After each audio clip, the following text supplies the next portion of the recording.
Seriously, is there anything better than a moist chocolate cupcake?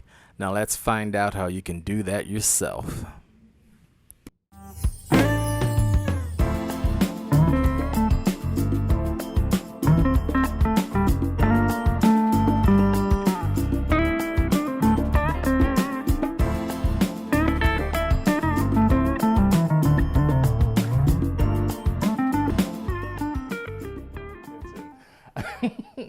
I decided to create some cooking videos just to start sharing the things I love, which is all about food. And one of the ways I want to do that is by celebrating food holidays. And tomorrow is actually Chocolate Cupcake Day. And since my granddaughter loves cupcakes so much, I thought I'd dedicate my very first video to you, Princess Brooklyn. So this one's for you. We're gonna learn how to make chocolate cupcakes today, and on the way I'm gonna show you a few things you can do to elevate those cupcakes to something special. Because right now, when you buy cupcakes, you get it in a box and they make you go through the process of putting the ingredients together and laying them out. You're using eggs, using oil. So if you're gonna do all that, you may as well go ahead and make them from scratch. And let me tell you, when you do, not only are they just so much better, but you're gonna find how easy it is to make something really special, really creative. You can get your kids involved. And right now we have Halloween coming up. So not only are we gonna do the chocolate cupcakes, but I'm gonna show you a special pumpkin spice frosting that you can put on top that's gonna really make them great for the holidays. So with that said, we're gonna have some fun today making videos to celebrate Chocolate Cupcake Day and celebrating food holidays throughout the year. So let's get started. All right, so let's talk about ingredients. When it comes to making cupcakes or things like that, it really just comes down to two simple things: dry ingredients and wet ingredients. If you notice, when you buy from the store, it's the same thing. They're having you take that box of dry mix and then you just put it in the wet ingredients. So that's what we're gonna do here, but the difference is that you get to control what goes in those cupcakes. So you're gonna use very good quality ingredients, and you're gonna notice that difference that having better chocolate, fresh ingredients is gonna make in your recipe. So we're gonna get started. I'm gonna walk you through the dry ingredients, walk you through the wet ingredients, bring it all together. One little secret ingredient that we use for my cupcakes that you'll find really brightens up the flavor. And before we get into all that, I want you to go ahead and preheat your oven to 350. Line up your cupcake tins. These will make about 20 to 24 cupcakes. So go ahead and get those things set up and let's get started. Start with 1.5 cups of all-purpose flour, and you should sift it using either a sifter or a colander because you want to get rid of those lumps. It'll make it a lot easier when combining the wet ingredients. After that, add 1.5 cups of sugar,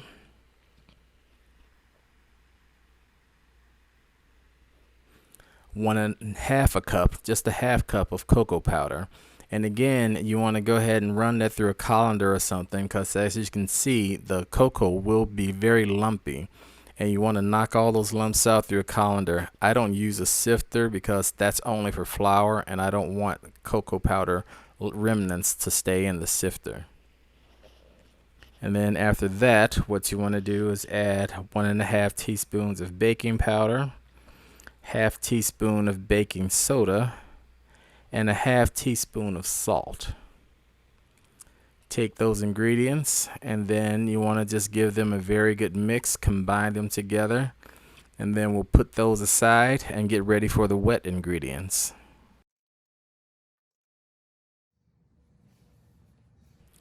Next, in a large cup or bowl, we'll get our wet ingredients combined. We'll start with 2 eggs that you want at room temperature. Just have them out for about 15 to 20 minutes before you need them. And from there, you're going to add 3/4 cups of buttermilk, 6 ounces of buttermilk. And then you're going to add a half cup of vegetable oil, something neutral, vegetable or canola oil, which really adds to the moisture. And about 1 or 2 teaspoons of vanilla. Sometimes I use more, it's up to you. Use the best quality vanilla you can afford, and then give all of this a good mix and have those wet ingredients ready to combine with the dry.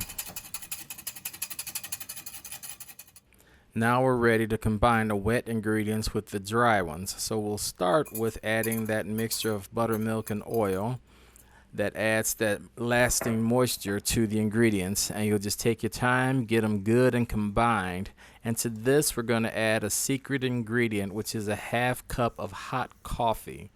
Now the hot coffee, A, it's going to help keep the batter nice and loose, but B, it's going to enhance the chocolate a lot.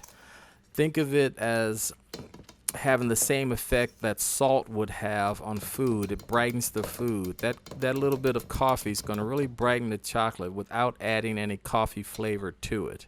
So go ahead and put in a half cup of hot coffee.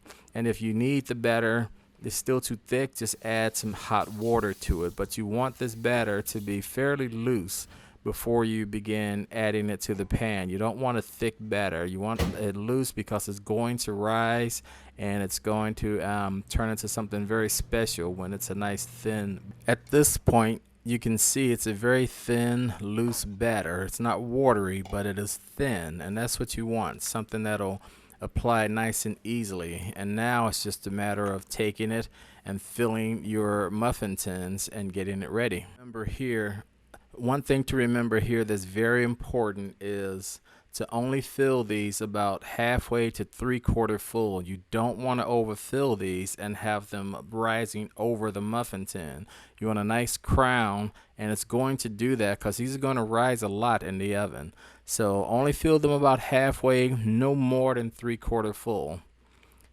And at this point, they're ready to go in the oven and create their magic for about 14 to 16 minutes, or until a toothpick comes out clear. After about 15 minutes, look at that. Oh yeah. This is why you don't fill them all the way up. Notice the muffins came right to the top of the muffin cups. You never want to overfill them. If you overfill them, you'd see them spilling all over the top there. So now we're going to let those cool, and while those are cool, so we'll take a half cup of pumpkin, a can of condensed milk, 4 sticks of butter. Going to use about 2 or 3 tablespoons of pumpkin spice and 2 or 3 teaspoons of vanilla. And I also used about a half cup of cream cheese, which I forgot to add. And you'll start by creaming the butter until it's nice and light, and then you can add the cream cheese and get it nice and light and fluffy as well. It should take about 4 to 5 minutes total. And once those are combined, you'll go ahead and add in your condensed milk and keep folding that in. No need to use the mixer at this point. Now you'll add your pumpkin and just fold that in. Then your pumpkin spice mix and your vanilla. Give all of this a good mix. If you find your frosting is still a little thin, you can, or a little loose, you can add confection or sugar. That will also help thicken the frosting. How much is up to you. It'll already be sweet, but you add enough to get it to a consistency and a texture that you like.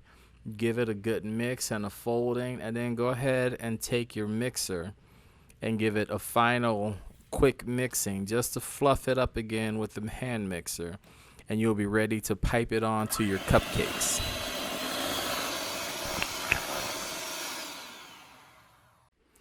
Now at this point, you can pipe it on however you want. You can either just spread it on, or if you want, you can use a nice decorating tip. You can get these for $3 to $5 on Amazon. They're so awesome and easy to use. And you can get about 100 pastry bags for $10, disposable pastry bags, and you can just fill it with your icing, pipe it in. You can see how quick and easy it is to give it a beautiful little swirl. Just go ahead, do that with all of your cupcakes, and guess what? You have some awesome chocolate cupcakes with a little Halloween flavor right there. Congrats.